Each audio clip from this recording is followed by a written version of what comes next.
তো কোনো একদিন কোনো একটা বিষয় নিয়ে আমাদের মাঝে কথা হচ্ছিল, আমার ঠিক মনে নেই, তবে কথা বলার এক পর্যায়ে সে আমাকে একটা কটূক্তি করেছিল। কটূক্তিটা ছিল এমন যে তোমাদের ইসলাম ধর্মটা হচ্ছে সম্পূর্ণ বানানো ধর্ম। আমি বললাম কেন? সে আমাকে বলছে যে ইসলাম এই পৃথিবীতে এসেছে মাত্র 1400 বছর আগে, আর নবী মুহাম্মদ নামে এক ব্যক্তি এই ধর্মের প্রবক্তা, আর হিন্দু ধর্মটা হচ্ছে অনেক প্রাচীন, একদম সৃষ্টির শুরু থেকে, তাই একে বলা হয় সনাতন ধর্ম। আমি তার এই কটূক্তির কোনো জবাব তাৎক্ষণিকভাবে দিতে পারিনি। কারণ কি ছিল? কারণ আমি নিজে ছিলাম একজন ধর্ম গাধা, ধর্ম সম্পর্কে জ্ঞান শূন্য। না ইসলাম সম্পর্কে জ্ঞান ছিল, না হিন্দু, না বৌদ্ধ, না খ্রিস্টান, না ইহুদি, কোনো ধর্ম সম্পর্কে কোনো জ্ঞান আমার ছিল না। তাই আমি তাৎক্ষণিক তার কোনো উত্তর দিতে পারিনি। তো আর আমি ওই সময় ইসলাম সম্পর্কে কোনো জ্ঞান ছিল না, নামাজ পড়তাম না, শুধু জুমার নামাজে যেতে হয় তাই হয়, এরকমই ছিলাম। আর সামান্য কিছু নবী আর রাসূলদের ঘটনা আমার জানা ছিল, ব্যাস এটুকুই। এর বাইরে আমার কোনো জ্ঞান ছিল না। তা আমি তার কোনো তাৎক্ষণিক জবাব দিতে পারিনি, কিন্তু তার এই কটূক্তিটা খুব হিট করেছিল। তাই আমি সেদিন থেকেই মাইন্ড সেট করে নিলাম যে আমি তার এই প্রশ্নের জবাব দেবই, যেভাবেই হোক দেব। মাইন্ড সেট করে নিলাম, যে কথা সেই কাজ। শর্টকাটে কোনো ধর্ম সম্পর্কে জানতে হলে এখন যেতে হবে ফেসবুকে অথবা ইউটিউবে। আমি ইউটিউবে গেলাম, তাই আমি এখন সেই সময় থেকেই বিভিন্ন ধর্মগ্রন্থগুলো কালেক্ট করা শুরু করলাম। যে ধর্মগ্রন্থগুলোর উদ্ধৃতি ডক্টর জাকির নায়েক স্যার বিভিন্ন জায়গায় দিয়ে থাকে, 4টা বেদ, উপনিষদ, আর কিছু পুরাণ আর ভগবদ গীতা, আর এদিকে বাইবেল আর ত্রিপিটক। এই ধর্মগ্রন্থগুলো আমি একে একে ম্যানেজ করা শুরু করলাম। বেদগুলো আমি খুব কষ্ট করে পেয়েছিলাম, কারণ এগুলো পাওয়া যায় না, যশোর থেকে পেয়েছিলাম। আর বাইবেলটা কিছুদিন আগে পড়া শেষ করেছি, আর ত্রিপিটকটা আমি এখনো পড়তে পারিনি। তবে এই প্রধান 4টা ধর্মে, ইহুদি, খ্রিস্টান আর হিন্দু ধর্ম, এই 3টা ধর্ম এর সাথে যদি ইসলাম ধর্মকে তুলনা করি, তাহলে অভাবনীয় একটা জিনিস পাওয়া যায়, অভাবনীয়। আমি নিজে পড়ে দেখেছি এই গ্রন্থগুলো, আমি নিজে পড়ে দেখেছি। আর যখন আমি এই সমস্ত জ্ঞান ভেতরে হয়ে গেল, তখন আমি নিজে প্রস্তুতি নিলাম যে ওই ফ্রেন্ডের কাছে এই সমস্ত যুক্তি আমি দেখাবো। তাই করেছিলাম। সেদিন তার সামনে যে লেকচারটা আমি দিয়েছিলাম, তাকে যেভাবে বুঝিয়েছিলাম, সেই জিনিসটা আমি এখানেও প্রকাশ করতে চাই, কারণ এগুলো মানুষের জানা খুবই প্রয়োজন। যদি অন্যান্য ধর্মগ্রন্থগুলোর সাথে ইসলামের তুলনা করেন, পাবেন অভাবনীয় একটা জিনিস। সেই লেকচারটা আমি এখানে দিতে চাই, ধৈর্য সহকারে শুনবেন। প্রথমেই চলে যাই ইহুদি ধর্মগ্রন্থে। ইহুদিদের ধর্মগ্রন্থ মূলত বাইবেলের ওল্ড টেস্টামেন্ট।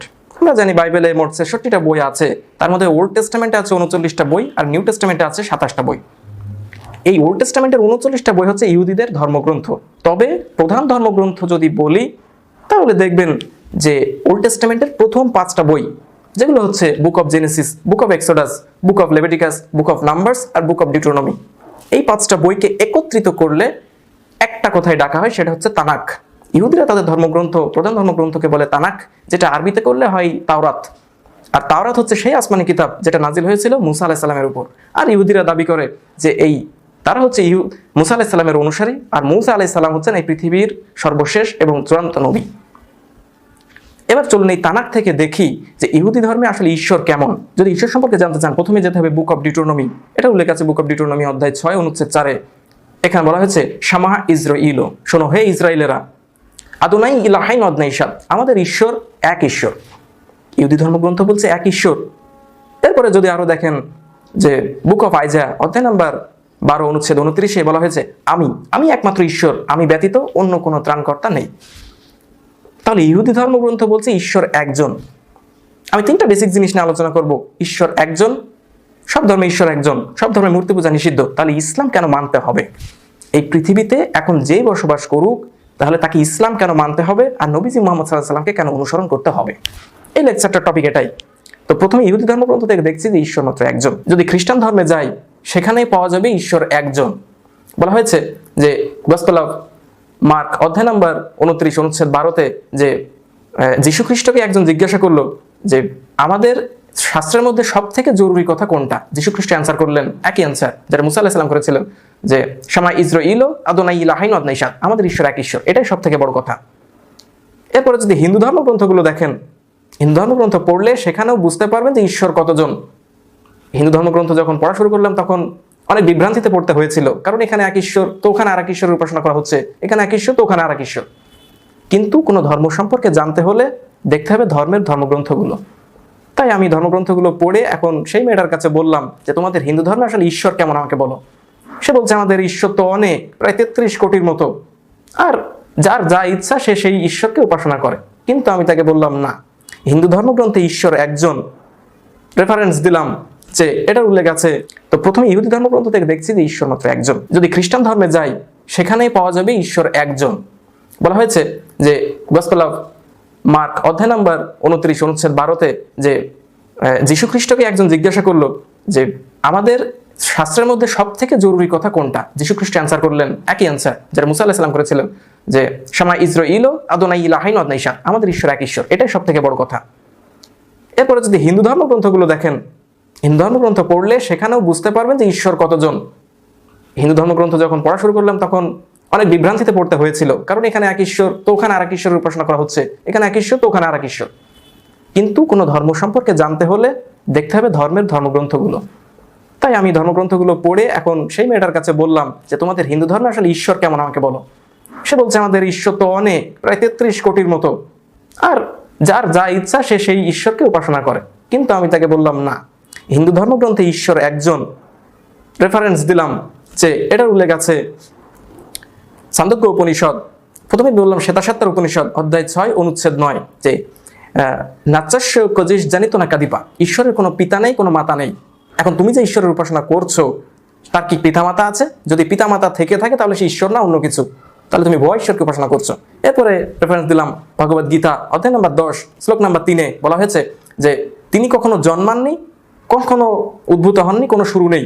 তাই তুমি যে ঈশ্বরের উপাসনা করছো দেখো যে তার কোনো জন্ম আছে কিনা, কোনো শুরু আছে কিনা। যদি শুরু থেকে থাকে সে ঈশ্বর না, ভয় ঈশ্বর। এরপরে বলছে ছান্দোক্য উপনিষদ অধ্যায় নাম্বার 6 অনুচ্ছেদ 2 পরিচ্ছেদ 1-এ বলা আছে একম এবিদিতিয়াম, ঈশ্বর মাত্র একজন, দ্বিতীয় কেউ নেই। তাহলে তোমার বহু ঈশ্বর কোন জায়গা থেকে আসছে আমাকে দেখাও, ঈশ্বর একজন। এরপরে ব্রহ্মসূত্রতে বলা আছে যে একম ব্রহ্মা দ্বৈত নাস্তি নাহিনা নাস্তি কিঞ্চন, ঈশ্বর অর্থাৎ ব্রহ্মা, ব্রহ্মা মানে হচ্ছে স্রষ্টা, একম ব্রহ্মা, স্রষ্টা মাত্র একজন, দ্বৈত নাস্তি, দ্বিতীয় কেউ নেই, নাহিনা নাস্তি কিঞ্চন, কেউ নেই আর সামান্য পরিমাণ অধিক।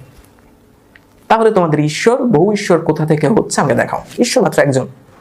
এরপরে যদি দেখেন ঋগ্বেদ 1 নম্বর গ্রন্থের মধ্যে ঋক নাম্বার 2 হিম নাম্বার 1-এ যে বলা আছে একম এবং অদ্বৈতম, ঈশ্বর মাত্র একজন, তার মতো দ্বিতীয় আর কেউ নেই। তাহলে ঈশ্বর কোথায় বহু ঈশ্বর? সব ধর্মগ্রন্থ বলছে এক ঈশ্বর, আর ঈশ্বরের কোনো আকার আকৃতি নেই। আমি তাকে বললাম যে তোমরা যে আকার তৈরি করছো ঈশ্বরের কোনো আকার আকৃতি নেই। বলা আছে যজুর্বেদ অধ্যায় নাম্বার 40 অনুচ্ছেদ 8-এ যে ঈশ্বর নিরাকার এবং পবিত্র। তাই মোট হিন্দু ধর্মগ্রন্থের ঈশ্বরের ধারণাটা আমি তাকে দিলাম যে ঈশ্বর হচ্ছে একজন, তার কোনো পিতা নেই, তার কোনো মাতা নেই, কোনো শুরু নেই, কোনো আকার আকৃতি নেই, ঈশ্বর হচ্ছে নিরাকার। তাহলে ইহুদি ধর্মগ্রন্থ বলছে ঈশ্বর একজন, খ্রিস্টান ধর্মগ্রন্থ বলছে ঈশ্বর একজন, আর হিন্দু ধর্মগ্রন্থ বলছে ঈশ্বর একজন। তাহলে সে আমাকে প্রশ্ন করলো যে তাহলে ইহুদি ধর্মে, খ্রিস্টান ধর্মে যদি ঈশ্বর একজন হয়েই থাকে তাহলে যীশু খ্রিস্টকে তারা কেন ঈশ্বর মানে? যীশু খ্রিস্টকে তারা কেন ঈশ্বর মানে? আমি তার এই প্রশ্নের উত্তরও দিয়েছিলাম যে যীশু খ্রিস্টকে কেন ঈশ্বর তারা মানে, আর যীশু খ্রিস্ট আদৌ ঈশ্বর কিনা। আমি তাকে প্রথমে বললাম গসপেল অফ ম্যাথিউ, এটা উল্লেখ আছে, আমি পড়েছি। আর যদি এই ভিডিওটা কোনো খ্রিস্টান দেখে থাকেন তাহলে বাইবেলের সঙ্গে মিলিয়ে নিতে পারেন। যদি বাইবেল না থাকে প্লে স্টোরে যে বাইবেল ডাউনলোড করেন আর আমার কথার সাথে মিলিয়ে নেন, আমার কোনো আপত্তি নেই, কারণ আমি পড়েছি। এটা উল্লেখ আছে গসপেল অফ ম্যাথিউ অধ্যায় নাম্বার 19 অনুচ্ছেদ 16 থেকে 17-তে, যে একজন যীশু খ্রিস্টের কাছে এসে জিজ্ঞেস করলো যে ওহে ভালো, আমি কি এমন করলে স্বর্গের রাজ্যে প্রবেশ করতে পারবো? তখন যীশু খ্রিস্ট তাকে উত্তর করলেন, তুমি আমাকে ভালো বলছো কেন? ভালো তো একজনই, সে হচ্ছে আমাদের ঈশ্বর। এখানে যীশু খ্রিস্ট ঈশ্বর না, বলছে ভালো একজনই, সে হচ্ছে আমাদের ঈশ্বর। তাহলে যীশু খ্রিস্ট কোথায় ঈশ্বর হচ্ছেন? তাহলে সেখানে আরো বলছে যে তুই যদি স্বর্গের রাজ্যে প্রবেশ করতে চাও তার পাঠানো নিয়ম কানুন মেনে চলো। এখন এই নিয়ম কানুন পাঠানোর ব্যাপারে বলা হয়েছে গসপেল অফ জন অধ্যায় নাম্বার 14 অনুচ্ছেদ 24-এ, যে আমি তোমাদেরকে যে সমস্ত নির্দেশ দিচ্ছি তা কোনোটাই আমার কথা না, তার কথা যিনি আমাকে পাঠিয়েছেন। তাহলে যীশু খ্রিস্টকে একজন পাঠিয়েছেন, তিনি হচ্ছেন একজন মেসেঞ্জার, আল্লাহর একজন মেসেঞ্জার। যীশু খ্রিস্ট কোথায় ঈশ্বর হচ্ছেন? এবার আরো প্রমাণ করা যায় এভাবে গসপেল অফ জন অধ্যায় 5 অনুচ্ছেদ 30-এ বলা হয়েছে যে আমি নিজে থেকে কিছুই করতে পারি না। আমি তাকে বললাম যে দেখো এখানে যীশু খ্রিস্ট নিজে বলছেন যে আমি নিজে থেকে কিছুই করতে পারি না, আমি যেমনটা শুনি তেমনটাই বিচার করি, আর আমার বিচার সঠিক, কারণ আমি নিজের কথা বলি না, আমি পিতা যেরকম বলে আমি তার ইচ্ছা পূরণ করি। তাহলে যীশু খ্রিস্ট বলছেন যে আমি নিজে থেকে কিছুই করতে পারি না, তিনি আল্লাহ যেমন বলেন তিনি তেমনটাই করেন। তাই যীশু খ্রিস্ট ছিলেন একজন মুসলিম, কারণ সে নিজের ইচ্ছাকে পূরণ করেনি, আল্লাহর ইচ্ছা পূরণ করেছে। যীশুখ্রিস্ট ঈশ্বর না, যীশুখ্রিস্ট এমন একজন নবী ছিলেন যিনি এসেছিলেন শুধুমাত্র ইসরায়েলদের জন্য। একজন নবী, তিনি আল্লাহ না, তিনি ঈশ্বর না। খ্রিস্টানরা এখানে বাড়াবাড়ি করে তাকে ঈশ্বর বলে, কিন্তু তিনি ঈশ্বর না। যেমন এটা উল্লেখ আছে গসপেল অফ ম্যাথিউ অধ্যায় নাম্বার 17, অধ্যায় 15 অনুচ্ছেদ 24 যে আমি এসেছি শুধুমাত্র ইসরায়েলদের হারানো মেশকুলের কাছে। যীশুখ্রিস্ট নিজের মুখে বলছেন আমি এসেছি শুধুমাত্র ইসরায়েলদের হারানো মেশকুলের কাছে। তাহলে যীশুখ্রিস্ট কোথায় ঈশ্বর হচ্ছেন? এরপরে পবিত্র কোরআন একই কথা বলছে সূরা আল ইমরান অধ্যায় নাম্বার 3 আয়াত নাম্বার 49, আর হচ্ছে সূরা সাফ অধ্যায় নাম্বার 61 আয়াত নাম্বার 6 যে আমি মরিয়মের পুত্র ঈশাকে পাঠিয়েছি শুধু বনী ইসরায়েলদের জন্য। তাহলে এখানে পবিত্র কোরআন বলছে, আল্লাহ বলছেন আমি পাঠিয়েছি বনী ইসরায়েলদের জন্য, আর যীশুখ্রিস্ট নিজের মুখে বলছেন গসপেল অফ ম্যাথিউ অধ্যায় 15 অনুচ্ছেদ 24 যে আমি এসেছি বনী ইসরায়েলদের জন্য। যীশুখ্রিস্ট ঈশ্বর না, তিনি ছিলেন আল্লাহর পাঠানো একজন মেসেঞ্জার। খ্রিস্টানরা তাকে বাড়াবাড়ি করে বলে থাকে ঈশ্বর। তাহলে তাকে আমি প্রমাণ করে দিলাম যে খ্রিস্টান ধর্মে যীশুখ্রিস্টও আমাদের ঈশ্বর না। তার সব ধর্মগ্রন্থগুলো বলছে যে ঈশ্বর মাত্র একজন, দ্বিতীয় কেউ নেই। তাহলে ইসলামের সাথে অন্য ধর্মের পার্থক্য কোথায়? একটা ধর্ম মানলেই হলো নাকি? তাকে আমি জিজ্ঞেস করলাম যে একটা ধর্ম তো তাহলে মানলেই হলো, সব ধর্ম যেহেতু বলছে ঈশ্বর একজন, তাহলে এক ধর্ম মানলেই হলো। তাহলে আমরা যে মূর্তির উপাসনাগুলো তোমরা করো, এই মূর্তির উপাসনাগুলোর ক্ষেত্রে কি বলা হয়েছে? তোমরা যে মূর্তির উপাসনা করো এটা হিন্দু ধর্মে নিষিদ্ধ। আর সে হতবাক, হিন্দু ধর্মে মূর্তি পূজা নিষিদ্ধ, এটা কখনোই হতে পারে না। আমি বললাম তোমার ধর্মগ্রন্থগুলো আমি পড়েছি, আর তোমার থেকে হিন্দু ধর্ম সম্পর্কে জ্ঞান আমার বেশি আছে, মানো তুমি? বললো যে ঠিক আছে বলো কোন জায়গায় আছে আমাকে দেখাও। আমি গ্রন্থগুলো নিয়ে গেছিলাম এবং তাকে দেখিয়ে দেখিয়ে বললাম যে হিন্দু ধর্মে ঈশ্বর হচ্ছে নিরাকার। এখানে একটা খুব সিকোয়েন্স হিন্দু ধর্মগ্রন্থে, এই সিকোয়েন্সটা আমার খুবই ভালো লেগেছে, খুবই ভালো। সিকোয়েন্সটা ভালো করে লক্ষ্য করুন, একদম সিকলের মতো। যে প্রথমে বলছে ঈশ্বর নিরাকার, যজুর্বেদ অধ্যায় নম্বর 40 অনুচ্ছেদ 8। যেহেতু নিরাকার তাই কোনো মূর্তি তৈরি করা সম্ভব না, তাই কোনো মূর্তি নেই। এটা উল্লেখ আছে শ্বেতাশ্বত্তর উপনিষদ অধ্যায় নম্বর 4 অনুচ্ছেদ 19 না তাস্তে প্রতিমা আস্তি। আরো আছে যজুর্বেদ অধ্যায় 32 অনুচ্ছেদ 3 না তাস্যৎ প্রতিমা আস্তি। একই কথা, ঈশ্বরের কোনো প্রতিমা নেই। প্রতিমা হচ্ছে একটি সংস্কৃত শব্দ যার অর্থ হচ্ছে প্রতিমূর্তি, মূর্তি, ছবি, ভাস্কর্য, পেইন্টিং, স্ট্যাচু। কোনো কিছু নেই, এমন একটা কোনো কিছু নেই যেটা দিয়ে আমরা ঈশ্বরকে কল্পনা করতে পারি। তাই সিকোয়েন্সটা কি? ঈশ্বর নিরাকার, তাই তার কোনো আকার আকৃতি নেই, কোনো মূর্তির মধ্যে ঈশ্বরকে সীমাবদ্ধ করা যাবে না। যেহেতু মূর্তি নেই তাই মূর্তি পূজা এটা হারাম, এটা নিষিদ্ধ। যদি মূর্তি পূজা করেন নিশ্চিত নরকে যাবেন। এটার উল্লেখ আছে যজুর্বেদ অধ্যায় নাম্বার 40 অনুচ্ছেদ 9 বলা হয়েছে অন্ধত্তম প্রবিশন্তি ইয়া সম্ভূতি মুপস্তে অধিঅন্ধত্তম প্রবিশন্তি ইয়া সম্ভূতি মুপস্তে। অর্থ কি? যে অন্ধত্তম মানে অন্ধকারে, প্রবিশন্তি মানে প্রবেশ করে তারা যারা ইয়া অসম্ভূতি মুপাস্তে, অসম্ভূতির উপাসনা করবে। চিন্তা করেন অসম্ভূতি মানে কি? এই সৃষ্টি জগতের ঈশ্বর যত জিনিস সৃষ্টি করেছেন, অর্থাৎ প্রকৃতিতে আমরা যত জিনিস পাই সবগুলোকে একত্রিততে বলা হয় অসম্ভূতি। তাই যদি অসম্ভূতির উপাসনা করেন তাহলে যাবেন অন্ধকারে, অন্ধকার নরকে প্রবেশ করছেন। অন্ধত্তম প্রবিশন্তি ইয়া অসম্ভূতি মুপাস্তে। এর পরের অংশ বলছে অধিঅন্ধত্তম প্রবিশন্তি ইয়া সম্ভূতি মুপাস্তে। তারা আরো অধিক অন্ধকারে প্রবেশ করে, আরো অধিক নরকে, অধিক অন্ধকার নরকে প্রবেশ করে তারা যারা সম্ভূতির পূজা করে। এখানে সম্ভূতিকে অনেক সময় অনেকে বলে সামমূর্তি, আসলে এটা সামমূর্তি হবে না, হবে সম্ভূতি। সম্ভূতি শব্দের অর্থ হচ্ছে মানুষের তৈরি সকল জিনিস একত্রিত করে একটা কথায় বলা হয় সম্ভূতি। যদি মানুষের তৈরি কোনো জিনিসের উপাসনা করেন সর্বশক্তিমান এক ঈশ্বরকে বাদ দিয়ে যাবেন নিশ্চিত নরকের সর্বনিম্ন স্তরে। এবার সে আরো হতবাক হয়ে গেল, এ কি? হিন্দু ধর্মে মূর্তি পূজা নিষিদ্ধ, কারণ সম্ভূতির মধ্যে মূর্তিগুলাও আছে, কারণ মূর্তিগুলা তৈরি করেছে কোনো মানুষ। যদি কোনো মূর্তির উপাসনা করেন যাবেন নরকের সর্বনিম্ন স্তরে। চিন্তা করেন, এটা যজুর্বেদ অধ্যায় 40 অনুচ্ছেদ 9 এক কঠিন হুঁশিয়ারি। মূর্তি পূজা করবেন তো যাবেন নরকে। তাহলে এর পরেও কি কোনো সুস্থ মস্তিষ্কের মানুষ মূর্তি পূজা করবে? তোমার কি মনে হয়? আমি তাকে বললাম তোমার কি মনে হয় কোনো সুস্থ মস্তিষ্কের মানুষ এরপরেও কি মূর্তি পূজা করবে? সে বলবেন না।